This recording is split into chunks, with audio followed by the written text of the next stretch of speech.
Ngayong panagbengang season, patuloy na dinadagsa ng mga turista ang Baguio City, lalo na sa mga atraksyon. Kaya hindi rin maiwasan ang mga pakalat-kalat na basura. Kaya habang ine-enjoy ang mga bulaklak, parada at malamig na klima, alalahanin din ang simpleng responsibilidad bilang bisita o residente.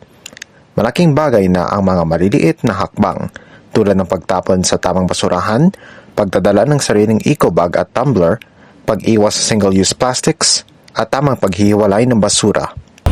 Ang gusto ko lang po ay hindi po nila idala yung mga basura na galing sa bahay.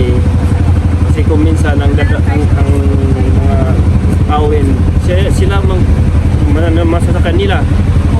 Bababa sila, bababa nila yung basura dyan. Hindi lang ito tungkol sa kalinisan. Ito ay tungkol sa disiplina at respeto sa lungsod, sa kalikasan at sa kapwa. Sa pagsunod sa mga lokal na ordinansa at pakikiisa sa mga programang pangkalikasan ng Baguio, dapat ipinapakita na pinapahalagahan ang lugar na ating binibisita o tinutuluyan. Simple lang naman yan. Kahit saan ka pumunta, bago ka lumabas ng bahay mo, dalhin mo disiplina.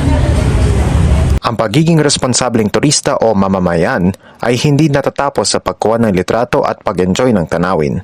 Dapat marunong din maging responsable at mas maging makulay at makabuluhan ang pagdiriwang kung sama-samang iingatan ang Baguio City.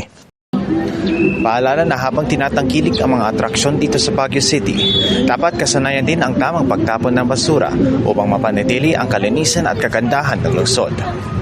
Ako po si Ian Chris Miranda mula sa St. Louis University. Nag-uulat para sa DCWT 540 Radyo Totoo.